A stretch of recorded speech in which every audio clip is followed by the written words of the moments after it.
So welcome everybody. This is the first of the series of talks that we've organized in the graphic design area of study. The students chose Kristian and we put him first. So I'm really glad to introduce him to you. And I think that one of his best friends is Manuel Miranda, and he's in a very good position to do the rest of the introduction. So Manuel, it's all yours. Hi everyone, I'm Manuel and I'm on the faculty at graphic design at Yale. And so I'm introducing Kristian. So a little bit about Kristian. Kristian is a designer and publisher born and raised in Los Angeles. He graduated from the Yale program in 2012. In 2013, he co-founded the publishing imprint Hardworking Goodlooking with Clara Balaguer. And he's given a lot of talks and conducted workshops at a lot of different places, which I'm sure he'll go into. So I've known Kristian since 2010 when I was coming as a guest critic, and he was an advisee of mine in my first year on the faculty at Yale. And of course, a lot of Kristian's work is focused on the Philippines, which resonates with me since we're both Filipino American, though slightly different generations. And I'm excited to hear Kristian's talk, especially in the context of now in our discussions about decolonizing the curriculum. For context, the Philippines was a former colony of the United States. And so I think the reality for a lot of us is that we kind of always have that in our kind of background, thinking about colonization. Yeah, so I'm looking forward to the kind of strategies that Kristian will present in relationship to that. And I'll handle the Q&As that you have also. So I'll hand it over to Kristian now. Thank you, Manuel. I'll just go into screen share mode.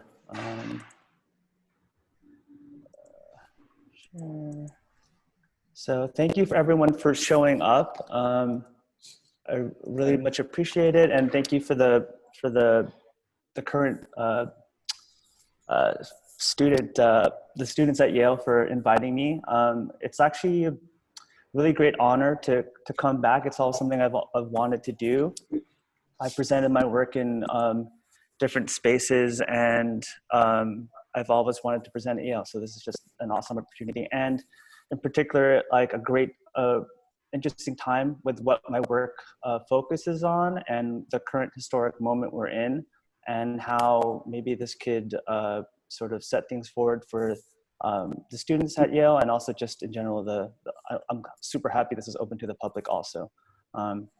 So with that said, everyone can see my screen, yes? So Foreign and Domestic Sense is the title of this lecture. Okay, and it's like an image of a marbling that I've done. Marbling is like this constant kind of theme within, ever since being at Yale. Before I was a graphic designer, I was more of trying to become a printmaker.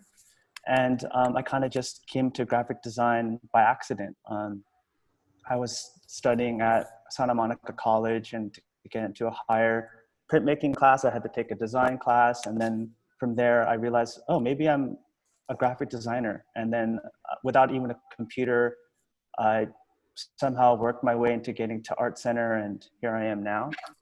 And as much as I want to, I'm going to show you a lot of my publishing work. Like, I'm also I practiced graphic design many years in LA. I feel like I had a long, almost like another lifetime there, working with different, mainly through one agency there, and different small clients, a lot of stuff for the music industry. And then I decided it wasn't enough, and I was kind of searching, and that's how I ended up coming to Yale and really trying to reestablish my practice, and working with different clients here in New York. And I think that there's this back and forth between my practice as someone trying to push things forward and create something different through the publishing, and then also just trying to make it in New York, make it in the States. And so there's this kind of back and forth that I'll go into a little bit, but I don't often show this work, so I kind of want to set this as like a baseline that I often work within, since moving to New York, work more within the arts. This is a current project that is just launching. I worked on this with Francesca Grassi, who's also an often critic at Yale. And it's called Powerhouse Arts, and it's an art fabrication facility currently breaking ground in Gowanus. And we created this identity that sort of picked up different scraps and details from the building and did the different workshops and wrapped them back into the identity. So there is no logo, there's just these scraps. So this website launched, linked by air. Dan Michelson's studio worked on this website. And the form takes on the idea of a newspaper, a newsprint, a calendar. And to keep the columns, often on the right, you see a little scrap. The scraps become little placeholders that keep these, the column forms. I've also done work for different, how do you want to call this? Startups. Like surviving New York requires you to sometimes work for these agencies and startups. And one of them was Visco. And I worked there for a period of time. And it was really great to work with a lot of different photography. And what I really appreciate with working for Visco is that they really had a progressive stance toward representation in photography. And we really wanted to have POC people in the front.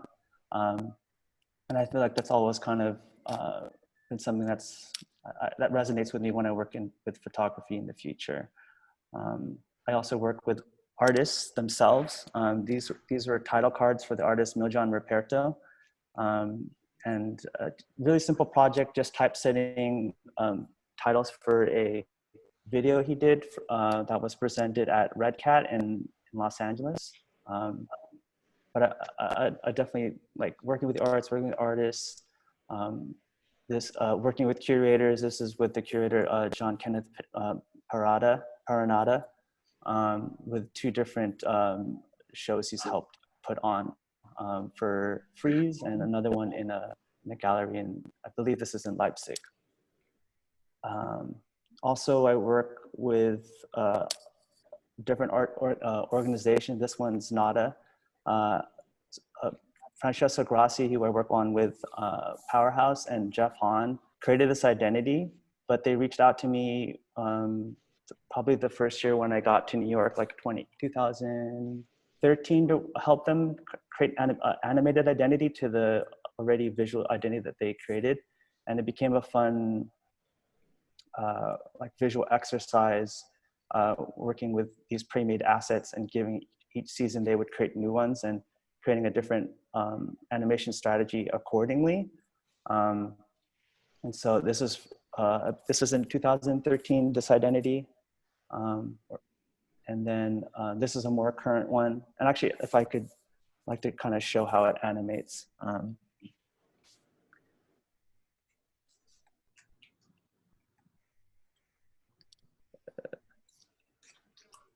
I'll just do it like this.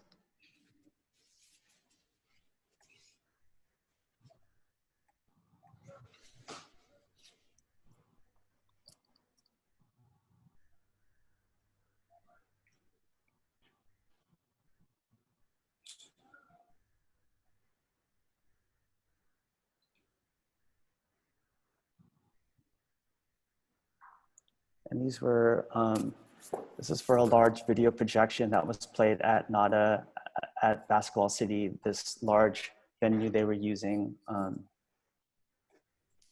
as a site for their art fair. And so their identity focused on these thresholdings of public imagery they would find at the New York Public Library. And it just so happened, actually, while I was working with Miljan Ruperto, he showed me a trailer for the movie The Poltergeist that used this back and forth oscillating thresholding technique. And I just ran with it as like a way of interpreting their identity. Where in the other one, I used something that related to the comic book frames. This one, I'm relating it to just a really simple animation effect. But using their visual design as a key to it. So I'll leave it at that.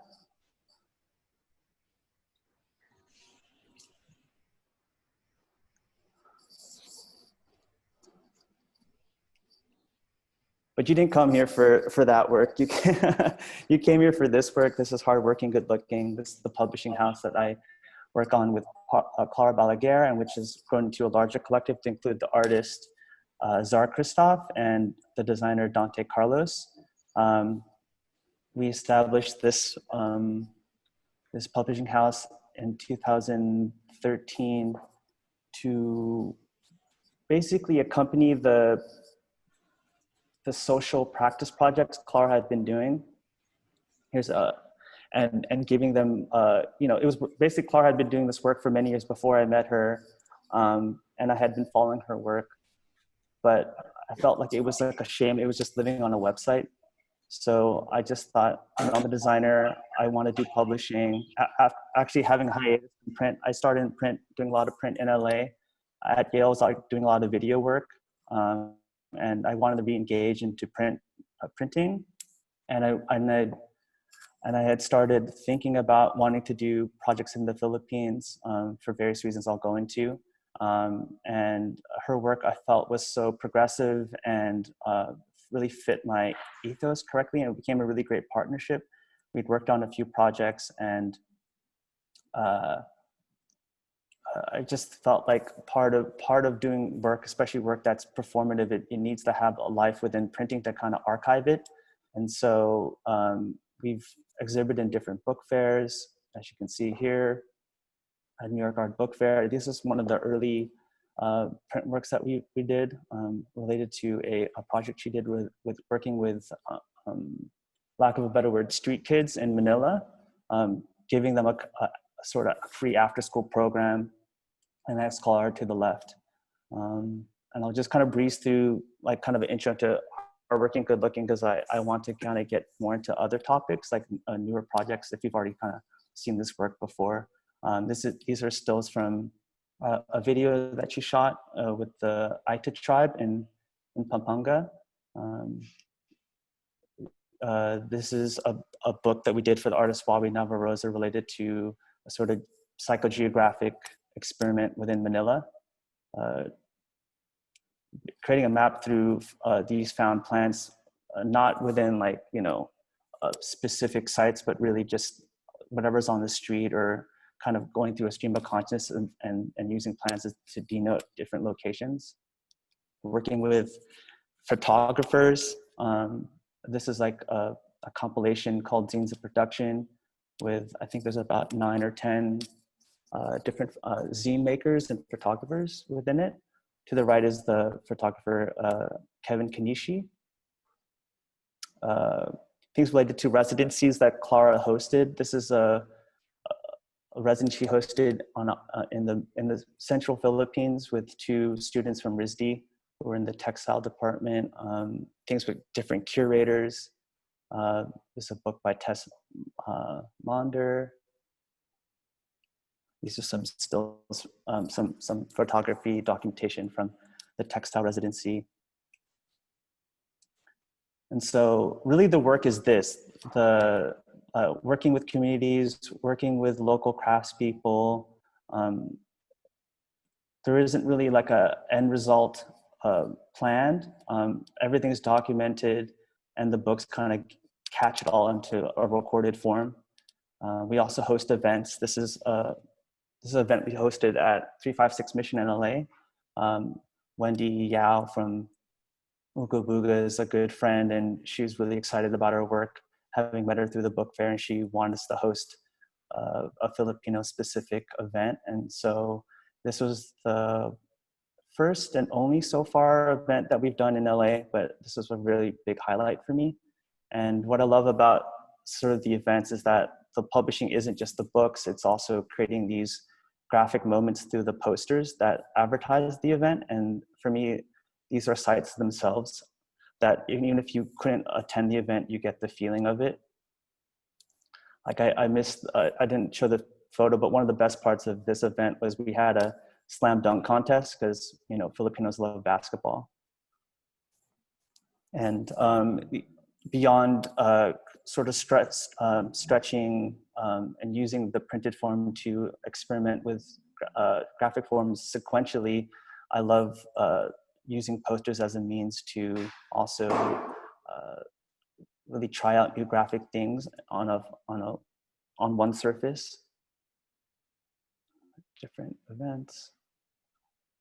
And especially working within the context of the Philippines, we really had to think about what is taste and what is style. And we really wanted to do things that sometimes were purposely ugly just to call attention to things, or I'll get into it later too, but it's like this kind of confrontation to modernist thinking as well. Like this one, we really said, but let's really make this ugly.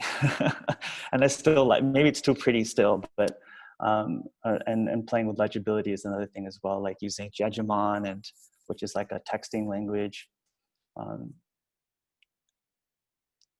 And this one too, like we hosted a set of a karaoke night that was also like a, what do you call this? It was hard to explain this event, because overall it was just a social meeting for artists, Filipino artists in particular, to meet in LA and share work. But before you shared any video or a music piece, you had to sing a song first. So this was a really fun event. And different things that were related to workshops. Troll Palayan is a recent one that we did in Montreal, and I feel like it really sums up a lot of our values and the way we think about things, even if it is within a poster.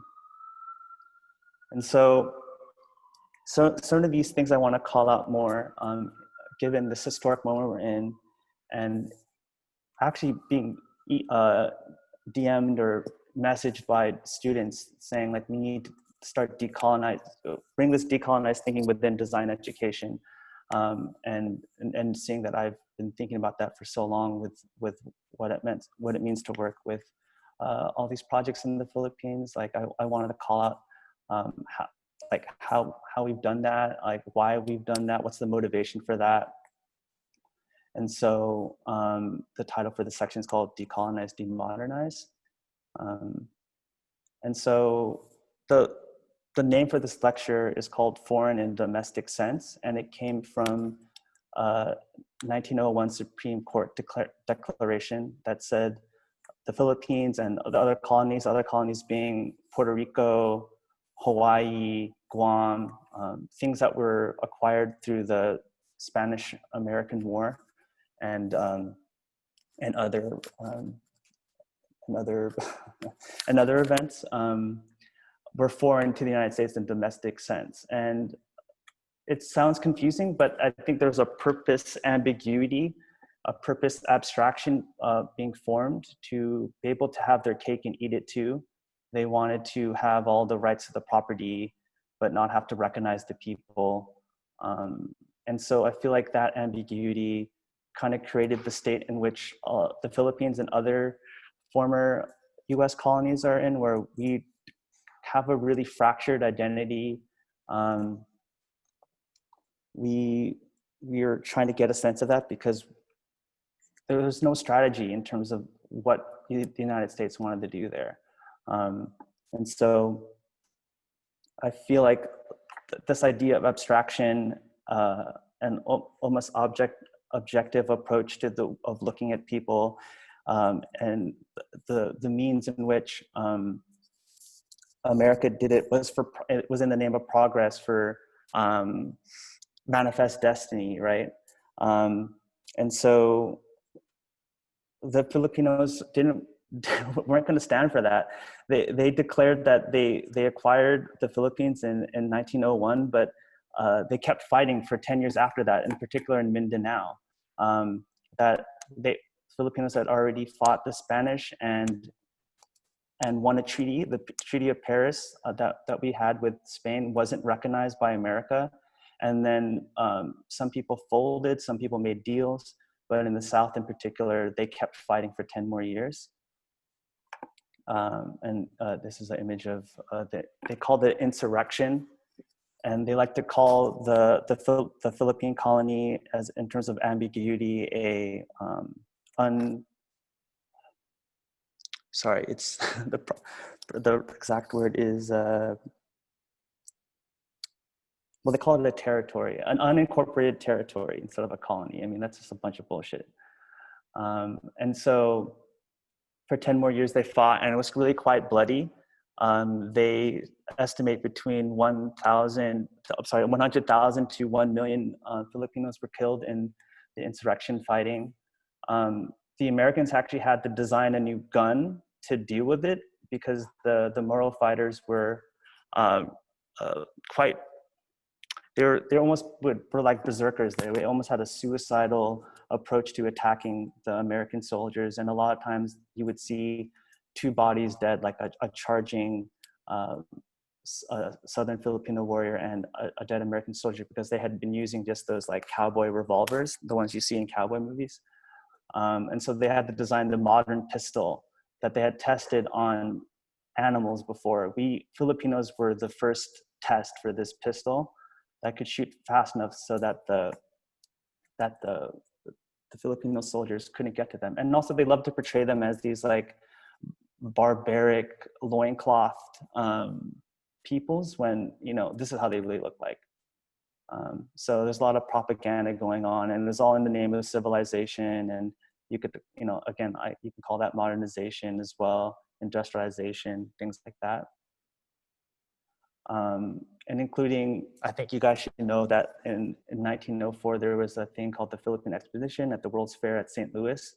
And essentially it was a zoo, a human zoo for them to bring different tribes people into America and portray them like animals. Here, I've purposely blotted out their faces, because I just feel like we should be aware of like the violence caused by imagery like this, and particularly how it really internalizes, whether we like it or not, a kind of racist view toward ourselves as people of color.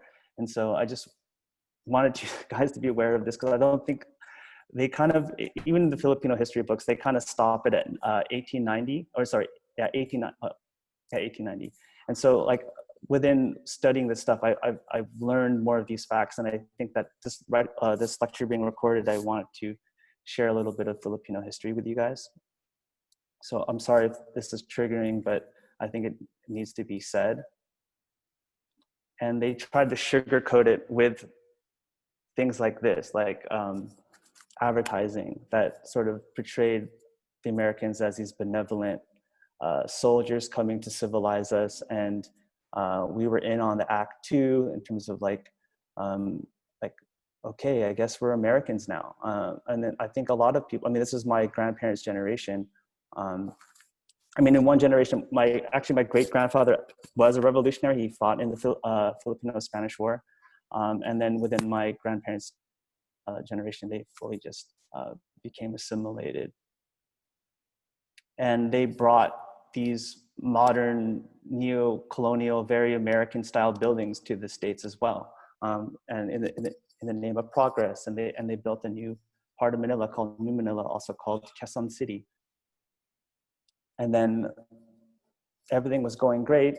Actually, the economy was doing, well, because they were like using, it was a colony. Like, you don't enter to a colony to make no money. They were making a lot of money in that situation. But then World War II happened. The Japanese took over Manila. They kicked out the Americans, and then the Americans bombed it. That I always thought that this was the damage done by the Japanese, but really before Hiroshima, before Nagasaki, this is what the Americans did this to the Philippines first.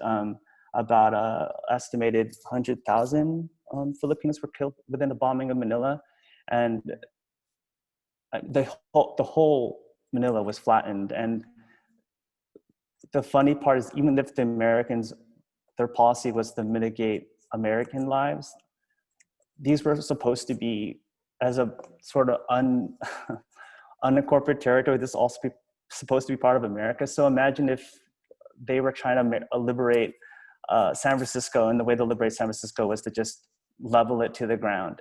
Like, I don't think they would do that to a space like that, but here they did it to us, and they actually even made us pay for our own rebuilding process, which is funny.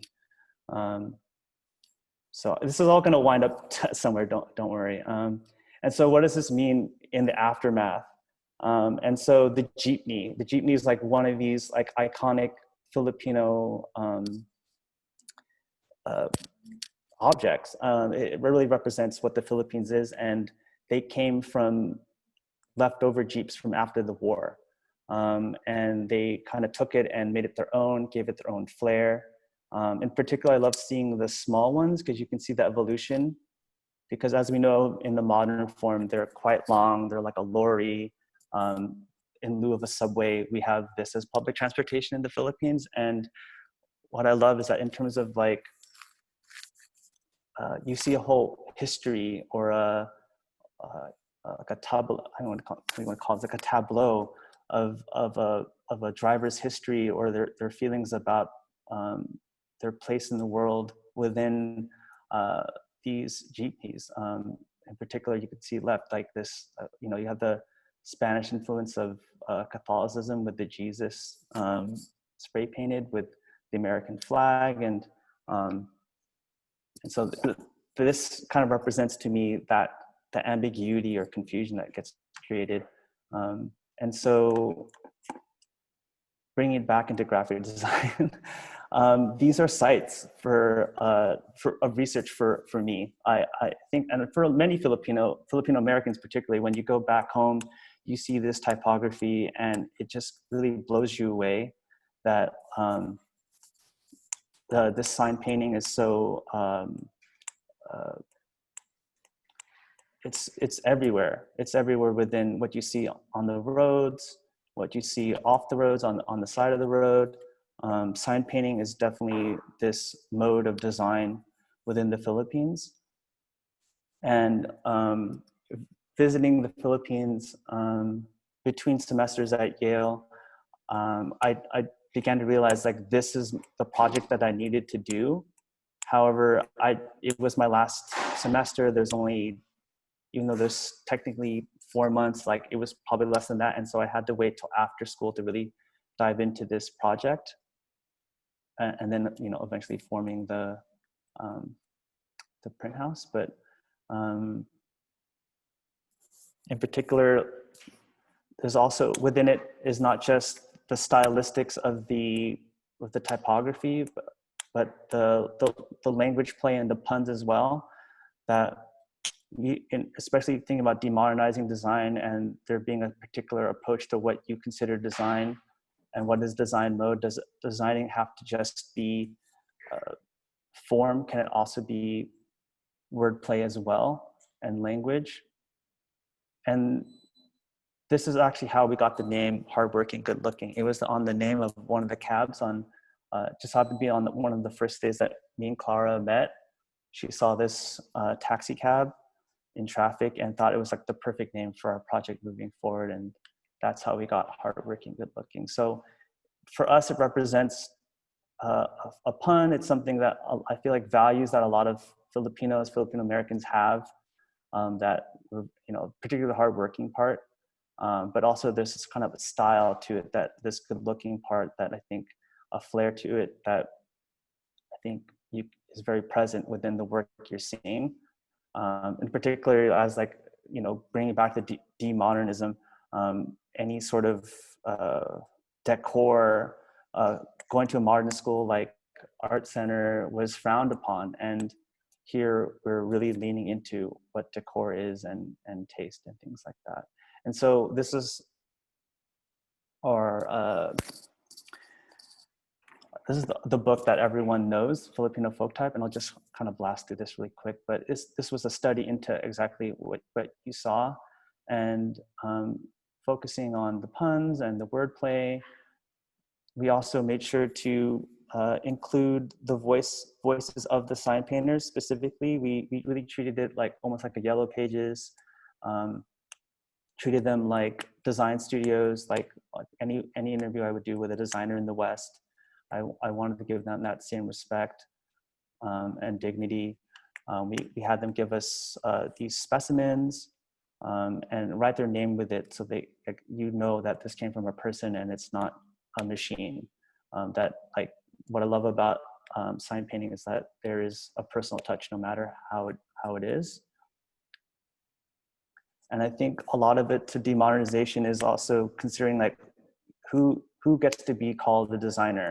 Like, I think before we would just call these, you know, craftspeople, workmen, but I think the idea of this project is to treat them like designers, and in particular have them all type out this or write out this word Hamburger fontsiv, which is when you're entering through any font making class, is what you start with, at least in terms if you're using like the German model, that German Swiss model that it's based off of. Students at Yale, like, you'll be doing this with Tobias Farrar Jones, I'm sure, like this semester. And so I wanted to, like, echo that within this project.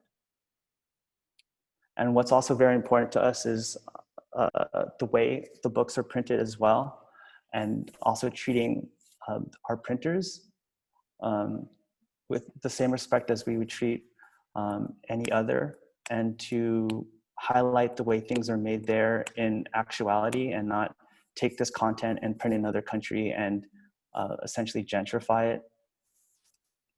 We really form relationships with our printers. We care about them. And we want to say that working with them adds a layer to our aesthetic as well, that the way it's made is part of the way it looks, that sometimes things don't get printed according to trim marks, or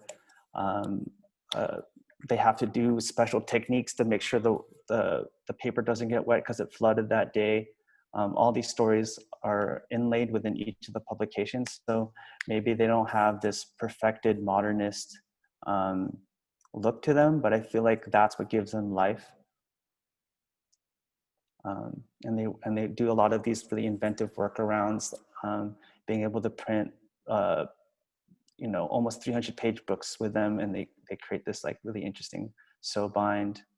Risograph, which is really gourmet here in the States, is or in the West, is just a common way of printing there that's very inexpensive, which also helped us print these things. And even like what is a bone folder? Why do you need that? Why not you just use a comb? Like, I love seeing these sort of hacks. To me, this is high tech.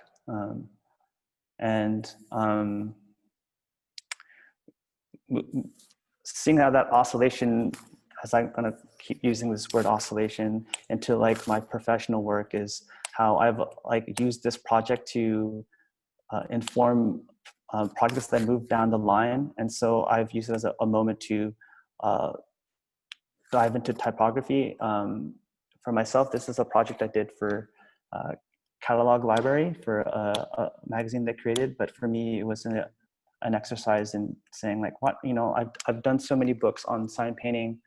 Why don't I, like, get into that space as well and put my hand into and making more fonts? And so this is sort of like an initial sketch that I like, that kind of blends in. Yeah, it's a black letter and it's black metal. And little sneak peek to a collaboration I did with Tropical Futures, which is a friend's clothing line that, like, deals with a lot of these decolonized contemporary art aesthetics. And a recent book cover for Nicole Quyuen Aboites, who's also a Yale graduate. And this is a book that she published with Columbia, and it's also going through, I believe, Ateneo in the Philippines. And so it's been really nice to kind of rediscover my own inner script, if you will. And this is a recent project for Spotify. actually. Spotify Philippines, who has an art director who's a friend, Alessandra Bautista, who's also Filipina, wanted to create an identity for a set of album covers that uses the base font within their identity, which is circular, but also incorporates some of the sign paintings, having been influenced by the Filipino folk type book. Wanted to create a special set of logos that incorporated different letters that were like swapped out in this modernist letter form with a scripted form. And in particular, I think it's really interesting that within starting this project, how and gratefully that the Filipino diaspora and designers in the Philippines have sort of now gravitated toward this hand-lettered aesthetic. Often now it's like become a new piece of identity, when before I don't think that we really had that. I would say that like you couldn't really, you know, in terms of popular imagination, know what a Filipino font is or what is Filipino design. And somehow now, very gratefully, I like that we're approaching this moment where we're embracing these, that we just decided to just take a deeper look into what is being made instead of constantly looking to the West as inspiration. And just also that, you know, that Hardworking Goodlooking doesn't have a strict logo, that I've also used like a moment doing a flyer for an event at Ooga Booga to keep reinventing our logo and what it means in different forms. And so let's go to the next slide. Filipino American X. And so in terms of what decolonization means to an identity, and I don't like to think that this is an identity project per se. Maybe you could shuffle it within there. But for me, it's more about history. It's more about analyzing design. If it is about identity, the main thing I agree with it is that it's about creating more nuance. Who's allowed to be a Filipino? This is another project that started as like at Yale, creating an archive for my brother who's on the left here. I don't know if you see my mouse, but I'm circling him. And I don't think that you consider a anarchist crust punk painter, lead singer for a band as like the typical notion of a Filipino American if you were to write a book. And so for me, a lot of this project, even though it starts with a lot of tragedy in terms of things related to like a psychological episode that happened to him, and me trying to create an archive based on his records. Here's the book. That for me also is about showcasing, maybe I didn't know at the time, but for me, it was about showcasing like a very specific story that you couldn't categorize in the normal sense. That that Filipino America isn't just the atypical things that you think of, it's also this as well. And again, just in the same way that before I was analyzing those sign painting forms in almost like as a topology, this was sort of the first project that I did, sort of a archive analysis, that I was just collecting and not considering the patterns, and then a certain pattern emerged. Like to the left is a drawing that my brother was doing. And to the right was some album art, and trying to find like, what is an anarchist aesthetic? What does it mean to be a crust punk artist?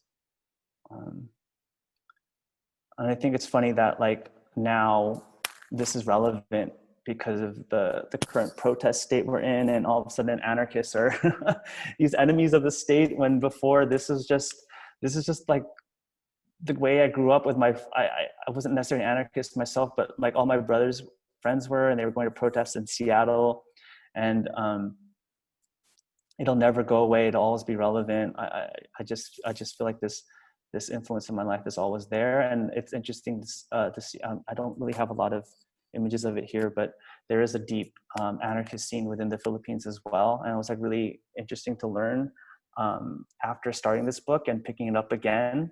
Once my brother got out of the hospital and we worked on it together, that it's a global movement working toward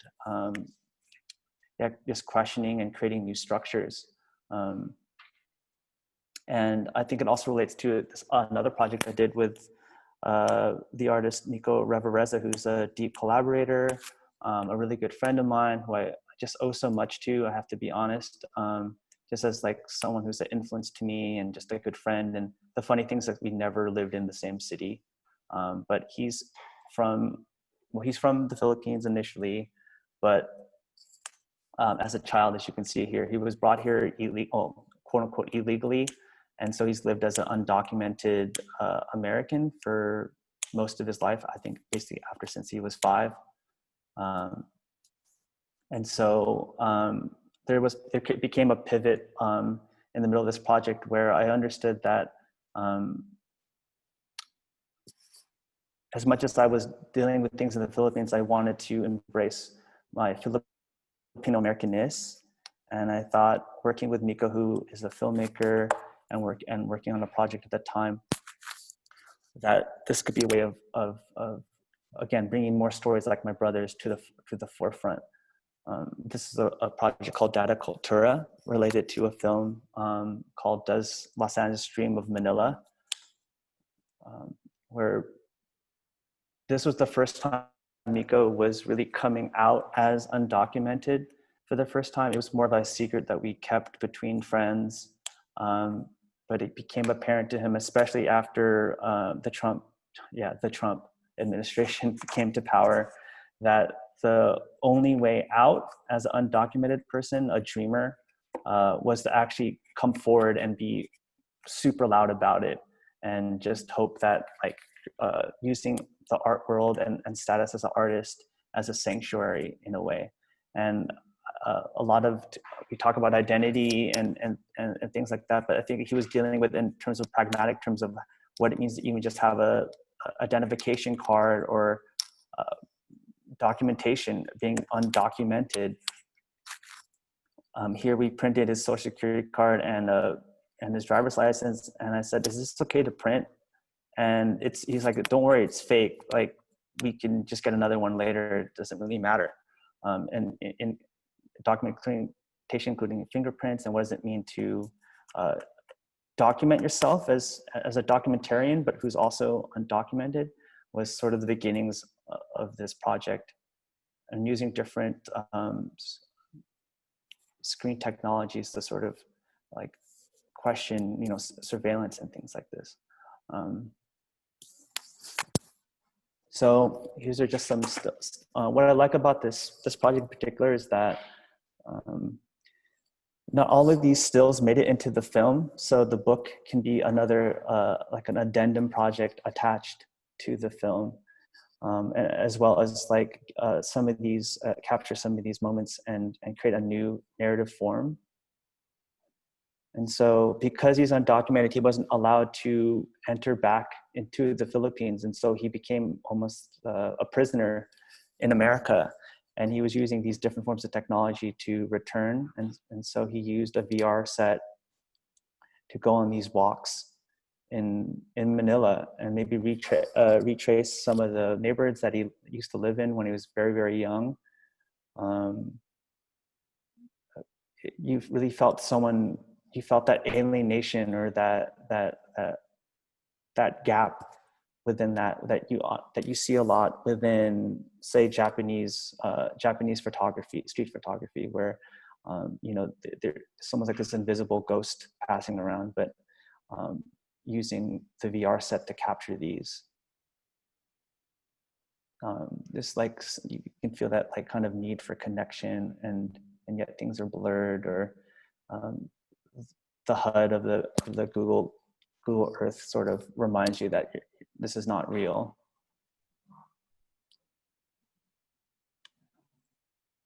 And so typographically, what does that mean?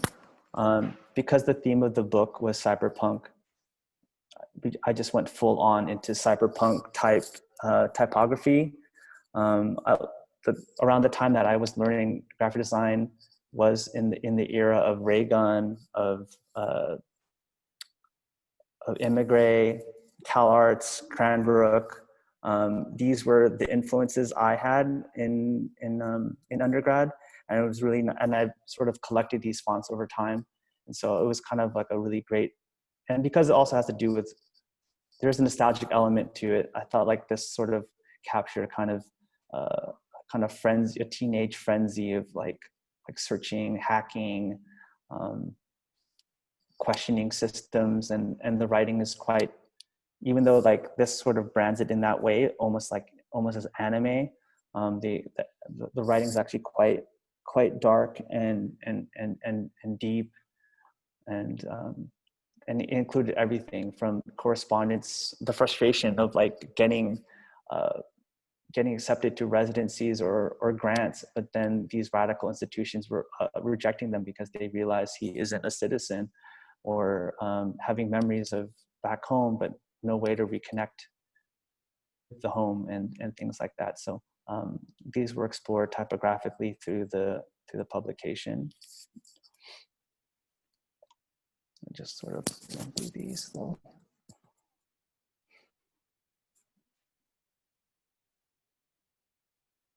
Oh, this is really great, where he sort of tries to remember the Tagalog that he knows, and it's like he doesn't know if it's really good or not, but he's just using this as a way of exercising it, which is great.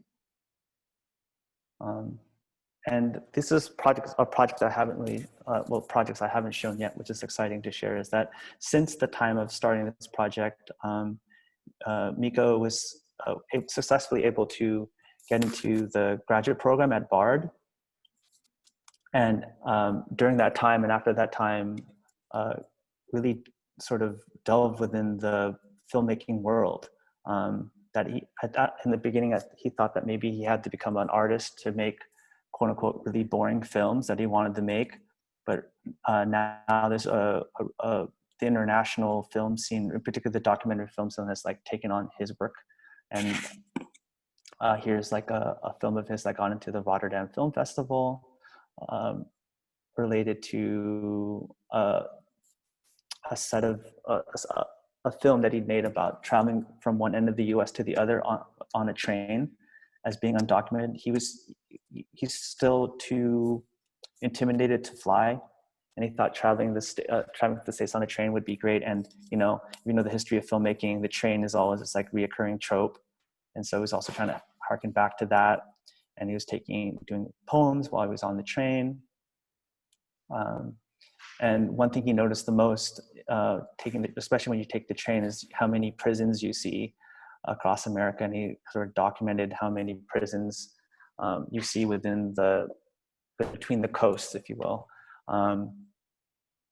And as part of the book, we included these film stills printed out at Walgreens as just normal. What is that? 3x4, just typical polar, typical shots like this. And so they kind of give a second life to some of the film stills and relate it, like kind of give you this feeling of holding a photo.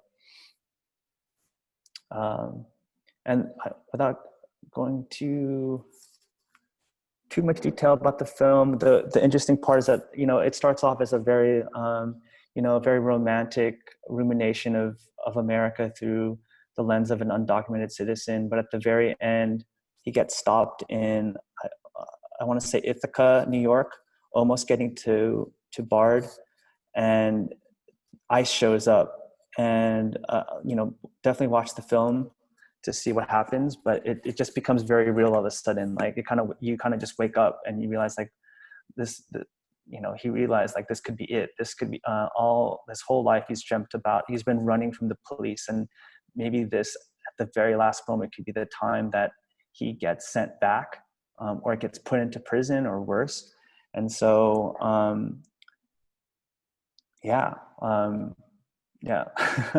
definitely watch that. And so we've carried on and done other projects. And this is a project called Becon 500. It was a lecture that, or a talk that we did in addition to a film screening at Wendy Subway in Brooklyn. But I love the name of it. Is Picon means kind of like weak or white, like basically sensitive. And so it's called Picon 500, like, oh, wow, you're really sensitive. So this idea, like, you know, no matter what, in a very Filipino way, you can't make it too heavy. You got to make it funny just a little bit. Even though like almost his life kind of passed before his eyes there doing that video. And we've also been able to collaborate on his thesis. And this is also was presented at Wendy's Subway's sort of archive that they had at MoMA. And so this is rumination toward like, you know, a lot of times cinema is like placed within a country, and what does it mean to be an undocumented filmmaker when you don't really have a state to belong to. And here's some stills from that. This is the last project I'll show. And so is it 2017 now or 18? It's hard to remember, but Hardworking Goodlooking got asked to do a residency at Ulises in Philadelphia. And they invited 3 different small presses, if you, lack of a better word, artists to like use this as the prompt publishing as practice as a means to use their space in some kind of way. Martine Sims was involved, and she used it as a broadcast station. Badoon was involved, and they turned it into a movie theater. We thought about it as reenacting a mosquito press. And so these were the flyers that sort of lay out what the project was. And let's see, mosquito press. And what is a mosquito press? Well, mosquito presses were these very, very small circulated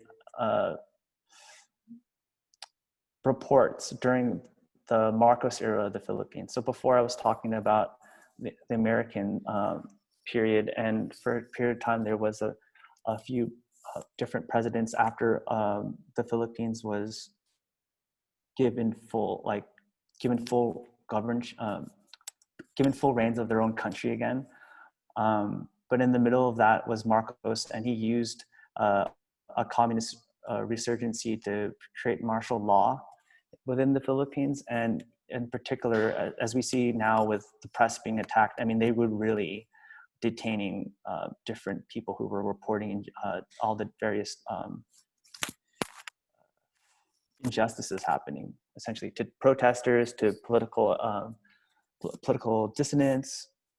And so people were so scared of being detained themselves that they created these micro presses, these mosquito presses, sometimes an addition of 1 to 5, to at least have, like, as a reporter, some way of still doing your job as a reporter and kind of giving it to circulating within friends, and at the same time dodging the attention that gets caused by raising your voice.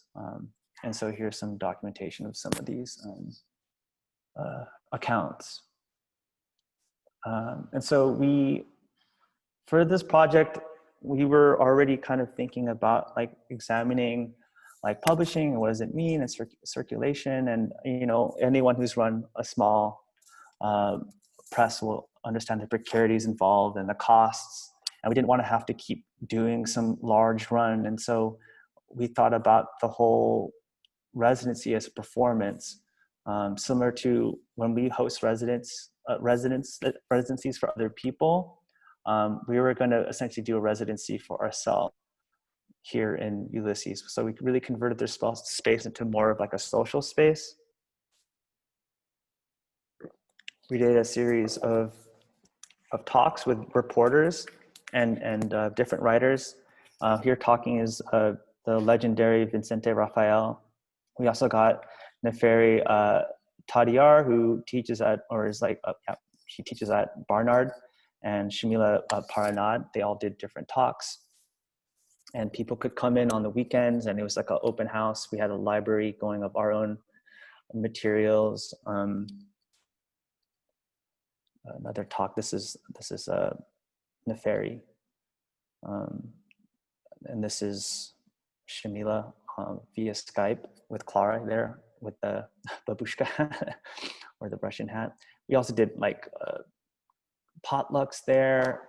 We wanted to reenact the idea of like, you know, when you see these small presses, they aren't being created in a bubble. They are created in these alternative spaces, these small print houses that aren't just made for printing. They're also a clubhouse, a social space to just make, to have conversations within, you know, outside of being observed, and you know, basically the idea of an underground, you know, is being formed here through social interaction.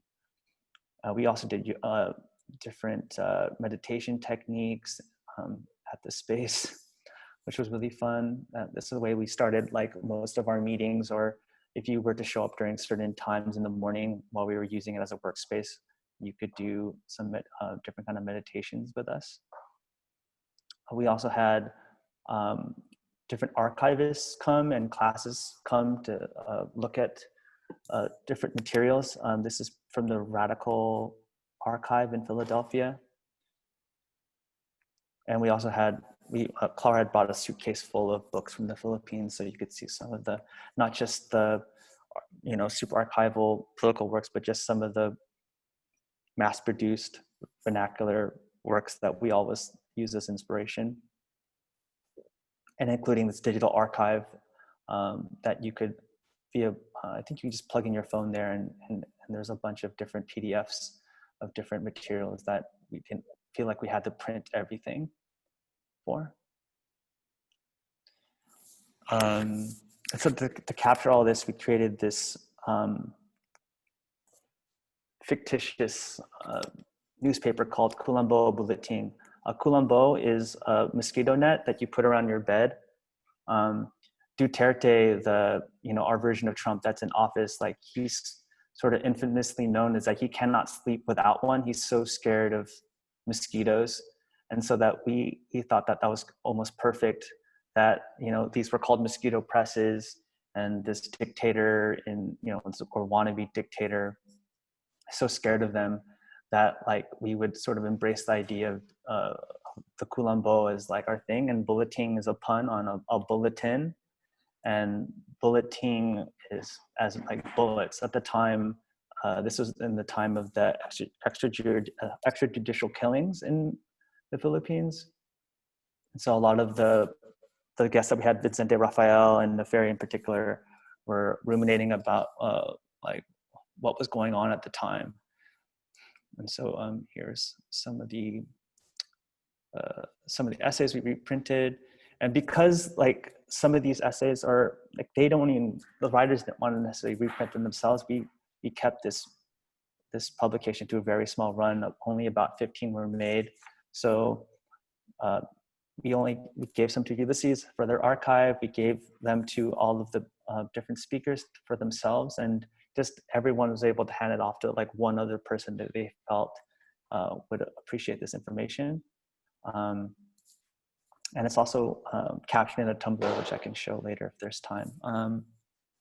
We also captured all the lectures, just in case you couldn't be there. And again, this is what I love about publishing, is that like, as much as I love having events, having these leftovers, even for myself now, that I could use as reference points to put forward. We always see our books almost as references, that we're not trying to own any of the research or the things that we're doing, even with some of the visual findings that we've wandered upon. We love the fact that like people are using it and doing it in their own way. We don't feel any kind of ownership, like, oh, they're stealing our style. Like, that's the whole point when you're trying to make a movement, is you're trying to create a strategy, less than a stylistic ownership of anything. And maybe that is a kind of demodernist, in my opinion, point of view. There's some more things where Clara was like another reason why Clara now she was since we've been working together had been living in Manila, but at a certain point after sort of when Duterte came into power, she really became much more politically active, and she got doxxed and she got trolled and bullied, and really scared for her life in many ways, especially given that all the violence that was happening in the Philippines then and now. And she decided to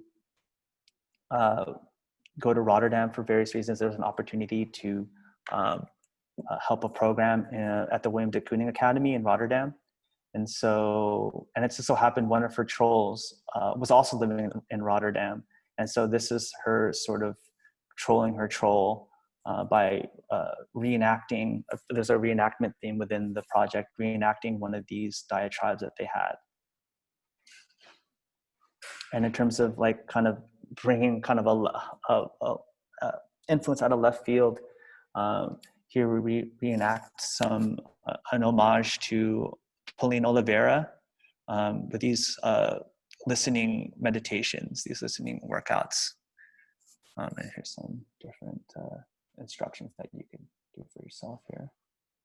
And the last part of the reenactment is what does it mean to make a facsimile or a copy of a document? And so these were we were taking both the Mosquito Press archive that we got from the Philippines that we brought to Philadelphia. We were given access by the Radical archive in Philadelphia to take some of their Philippines specific leftist materials and rezo them. University of Pennsylvania has a really great small printing press there, and Kayla, who is one of the members of Ulises, let us have access to it as part of our project. And so we really went for it and created facsimiles of all these different, like, so making zines of zines or newspapers of newspapers. These things that like normally have such a small circulation, like giving them life again. And even though this was printed in the 70s, like it still feels true today. And these are some of the Mosquito Press archives. And it's, yeah, the reenactment included like, is printing a performance in a way. Can we, it's not just about the actual form, but like the physical act of doing all these of the printing became a piece in itself. And for the second half of the workshop, Dante Carlos was able to be with us for about a week and a half. And it was really great to, I mean, gosh, really amazing human. He worked at the Walker Art Center for a long time and is now doing his thing in Portland. And we went to undergrad together. This is like, we were roommates. This is like my brother, like almost more my brother than my own brother. And it was so nice to like work with him more than anyway. It's like one of the big takeaways for me is just to be able to reunite with Dante and really welcome into our project as like a new, even though he'd been working with us for years. He worked on FFF, but it's really exciting that he's like officially part of this project with us. And so, yeah. I don't know if I got to every point that I wanted to say, but I often before, like, used to think that I was occupying this in-between space, this no space, this void, whether that's between doing projects in the Philippines and doing things in America, doing things commercially, doing things politically, culturally. I used to think of them like this in-between space as like a negative, but I've been more and more like, after sort of prepping for this lecture, think of it as an oscillation. The back and forth oscillation is like actually the way we breathe, right? It's actually how batteries are powered. The back and forth is its own space that I've been using to kind of power my practice, that I don't need to, I want to just own this in-between space and not sort of see it so lowly, the kind of just, in the same way, like when working with Miko, really identified that idea of, I wasn't undocumented. I am actually, I'm officially an American in the eyes of America. I don't even qualify for dual citizenship because both my parents were naturalized before I was born. And so it's funny that the Filipino government considers me full American, but literally maybe 2 months ago, some guy on the street told me to go home because I was Asian, and there's like, you know, all this Asia-phobia going on right now. And so I've been sort of internalizing all of this, and I'm sort of just owning it. I'm just owning the fact that like this oscillation is what makes my practice unique, what gives it power. What you're looking at right now is a Sumi Nagashi print, which if you don't know this technique, it's really easy. You just take a little bit of dish soap into water, and you just take one brush that's black and one brush that's soap, and you just go back and forth. And at the very end, you can wave it like a fan, or you can keep it as just like this black and white print. But that back and forth, that oscillation is my practice, I believe. And so I just want to end it on this one. This is a work by, why am I spacing on? Ed Ruscha on spam. And that, like, just to bring it back to Yale, is that like when I came to Yale, I didn't necessarily know I was going to have my practice be this. It was my first semester. It was my first time living outside of Los Angeles. Somehow, while I was at like the dollar store, I saw a can of spam, and it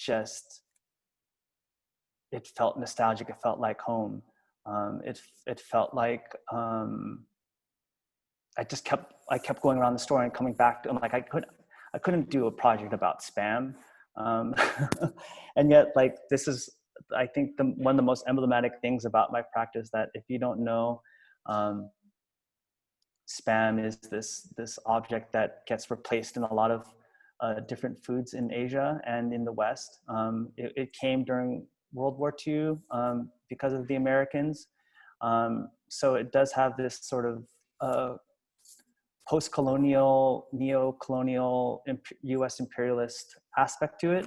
And yet my love for it is the fact that this was my favorite food growing up. Like, and so for me, this represents like a lot of me realizing, like, what is that internalization? Why do I love this thing that is kind of gross? Like, why, I'm just trying to unpack everything into this kind of spam. But I just want to say that, like, this was a kind of nexus of where these projects came from in a way. And so, yeah, I don't know. Let's just end it there. Thank you.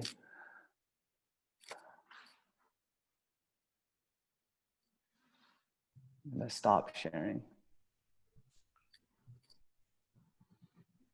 Wow, that was really great, Kristian. Thank you so much, Kristian.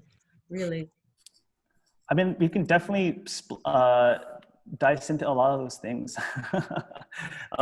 deeper. I know there's a lot of material. I mean, maybe that's what the spam is. Like, spam is like so intensely dense. It's like just interesting, like, it'd be like kind of crushed into this like the singular thing. But I definitely look forward to any sort of the Q&A portion of this. I appreciate you showing the kind of history of the Philippines and relationship to the United States. I mean, like a lot of other people of color, the United States, we have a suppressed history, and you know, we have a kind of like unknown history as well. And so to kind of like share, but it's also very explicitly tied to U.S. military invasion. So I think it's, you know, I mean, it's surfaced in very small ways, but I think every piece of surfacing it kind of contributes to this aggregation of like bringing it more to the forefront.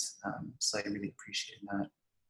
Another thing I really reacted to was, you know, this notion of decor as a kind of strategy for, you know, demodernizing. When I think, you know, for Filipino Americans or Filipinos, in some ways it's a very kind of like authoritarian or autocratic culture. It's very religious. It's been colonized for a really long time. But I think one thing amongst Filipinos is that, you know, we're always really encouraged to have our own style. And if someone expresses his or her own style in some way, it's always like called out and appreciated in a good way. And like, as kind of, religiously oriented or whatever you want to say, Filipinos can be, I think there's always this kind of like acceptance of like, difference or different kinds of ways of being too. So I think, I definitely see that in your work, like this kind of flair, this appreciation for like roughness. And, I'm just really interested in that as a kind of like method or strategy for, kind of like, having sort of like political aspects or a political notion of demodernizing, And I think that's really tied to your notion of oscillating between these different spaces of like, doing your own work, working for Spotify, or it doesn't necessarily, I think from that perspective, oscillating, like there's less of a contradiction between the two spheres. You're just kind of like doing things in your own style. Spheres. And so kind of, resilience you can carry with that. So I don't know if there's anything more you want to focus or expand on. Yeah, like carrying on that point, I think that like, it's interesting because I was trained like in, I actually look back on my time at Art Center very fondly. And I was really drilled in like this, and maybe it's because of that. It was almost like a militant, and Art Center does have history with the military, but like it was a very militant type training that really did prepare me. But at the same time, like it was all about objectivity. It was all about, what are these other words I had here? Focusing on the client and removing yourself as an individual. Like they really were trying to like break you down in this way that I later on, it became such a strategy for me and like an aesthetic that, we all love clean, minimalist. I mean, you can't go away from that. And I still love that in general, but in particular when doing work with the Philippines and stuff that has to do with colonization, it just looks, the contrast is very apparent, in terms of like seeing the end product. It just looks like you're abstracting, and I keep thinking of that abstraction is like modernism. The abstraction like leaves out nuance, leaves out details, leaves out history. The ambiguity and that ambiguity is convenient because like it's a way to exploit, right? And so I just began to try to like, because of this project in the Philippines, I think that's the thing that most radically changed my work more than, of course, going to grad school like really filled myself with like a deep well of knowledge. But then that knowledge, once it touched ground in the Philippines, like kind of created this, and it just became very apparent that I need to rethink the way I designed. Definitely the collaboration with Clara, I can't say that's like her aesthetic with my aesthetic together creates this, that like you used to have this pen, it's like, secretly I'm a minimalist, because literally inside that's how I still think. But I need to, like, what I love about this project is that it really pulls me out of that. And sometimes, and I kind of use, lack of a better word, use the publishing house as a testing ground for my own work. Like it's almost like a way of like, without anyone pulling me back, I could be as wild as I want, or strange as I want, or ugly as I want. And then when it comes down to a project that's more in the middle, we can find something there, or tune that up somehow. So yeah, I think one thing is that when we're talking about modernism and minimalism, in a way, Catholicism or the American system imposed on the Philippines is kind of like a modern or it is in fact a Westerner modernist system, and because of resources and because of difference, we can never quite like accomplish that kind of like perfection of order. But I think like you're saying, that's something to embrace. I think one thing that's about, oh, go ahead. I was saying, like, especially like when I was at Yale, it was when, shoot, what's the name of I'm forgetting the name of who was the chair of the painting department. It's Peter Halley, and he's like the minimalist, like the like hard edge painting guy, and he really was going to those different crits, like really drilling and really getting on anyone who did anything figurative. And I feel like it kind of had an impression on me that like, okay, I guess I should be abstract. And then after reading some of these books in particular, if I had to shout out a book right here, Decolonized I, that there's like a program there that like, especially an artist from the East, a person of color, once they start doing abstracted work, the work is seen as sophisticated, it's modern, it's like conceptual now, like, and you get all these accolades that come from that. It's like this feedback loop that continues the kind of erasure of culture. So I just want to make a note on that, like, I think that I didn't understand that to be true at the time, because, you know, you can't get away with how pleasing a hard edge, simple painting can be. It's like, you know, it's designed to be that way, but then you don't realize like that also means an erasure of something else, or an exclusion of something else. But yeah, sorry, you were saying. Yeah, just one more comment related to that, then maybe we can take some questions from people in the audience. But you know, one thing, you know, this is talking, you know, it says in your bio that you're moving to the Philippines soon, and oh yeah, one thing about, you know, Filipinos and Filipino Americans, you know, which is different from, say, Chinese or Korean Americans, immigrant groups, is that, you know, our country hasn't become rich yet. You know, we're still kind of considered a poorer country, and so there's less kind of pragmatic attraction to, you know, to quote unquote return, you know. And, you know, I think that's a sentimental term, return. You know, I'm more with you in that, like, we kind of have more of these transnational identities. You know, we don't fit in a box of either Filipino American or just Filipino, right? But it's a result of kind of like historical processes. But I wonder if you could speak to, you know, what does it mean to be in the Philippines, you know, when it's still, you know, I hate to use this term, but for lack of a better term, you know, it's still kind of a developing nation.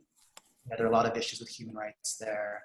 It's a democracy, so-called, but, you know, as you know, there are a lot of kind of like injustices that happen there as well. If you could speak to that too.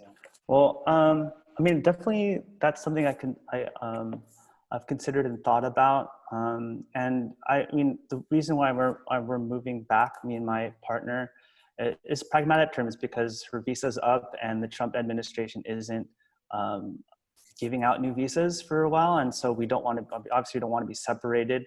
And, you know, the bottom line is like, my family's there. It makes sense for me to spend more time there. Like, it's been a great challenge to work transnationally with my collaborators there in the Philippines, but still be here in New York.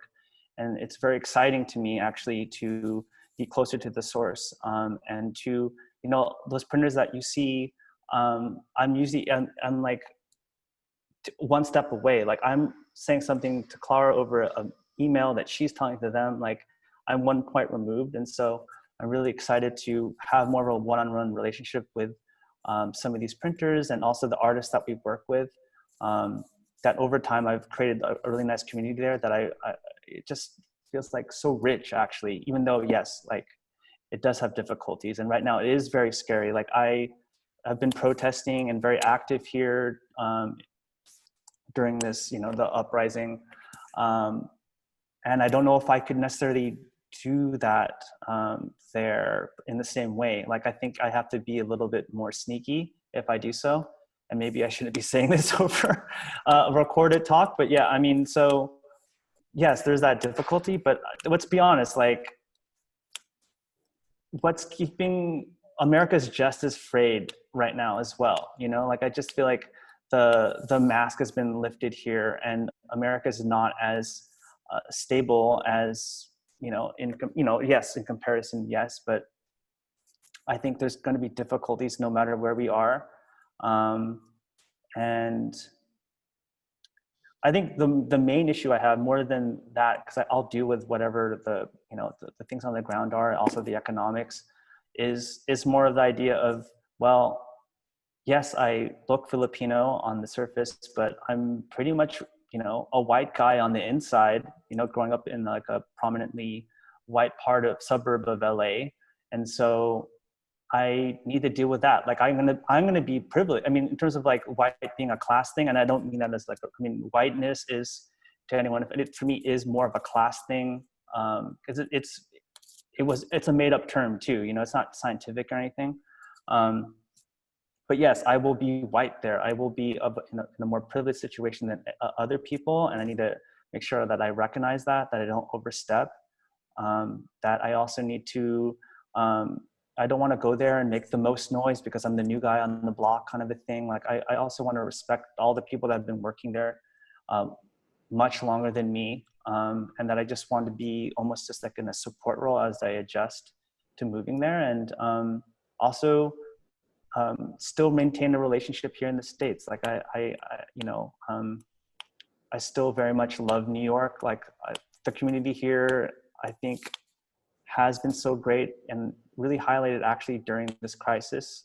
And also to all my deep connections in Los Angeles and other places, I know that I will still be like American in that sense and advocating for all the things that I have been there. If anything, because I can focus on the printing, I'll be able to even do more of it than I've been able to do currently. So it is very rough. I mean, I definitely think it's like very hard, but I mean, literally I don't have a choice. So I have to just sort of like roll with it. But also what's interesting now, just to say it too, is that there is a new movement in Southeast Asia in particular that like before all the different Southeast Asian countries, Indonesia, Malaysia, Singapore, Thailand, like we were always like checking back into whoever our colonizers were. Like if you were in Singapore, they always reference stuff back into England or us, America, et cetera, Indonesia with Holland. And so now we're like, why aren't we talking to each other? And there's a whole new movement there. More design conferences, more music events, more cross-cultural things within a network of Southeast Asia. That's beginning, I mean, it's only within the last 3 years, I would say, that this is happening. And so I'm very excited to tap into that as well, like that there's a kind of a wave occurring. And so, yeah, I'm interested in tapping to those things that are like, yes, I'm in the Philippines and tapping into that, but as soon as like traveling is a thing, just going to different spaces that I haven't been able to talk to because I've been so interested in this Filipino American context all the time. So, and culturally, you know, our languages are so close. It sounded ridiculous, like within Southeast Asia, like how much infighting there is and like separation when actually like we have more in common than we have like not. So like that's very interesting to me. Yeah, even Hawaiian actually is. My parents can yeah, that too. Hawaiian language too. What's that? My parents can understand some words in Hawaiian also. Yeah, exactly. I mean, it all has a root language, and you know, Taiwan too. I mean, it all comes from there. So very interesting time. I mean, obviously, one thing is, you know, given the fact that we're going to be living in a kind of post-COVID world at some point. I'm really excited for that because I think that it is a very difficult time being any kind of creator, but I feel like this is the time to really do that research and development for whatever that new world we emerge into after this, and that like not to recreate it as it was, but to really try something new. Yeah, I'm really excited for that.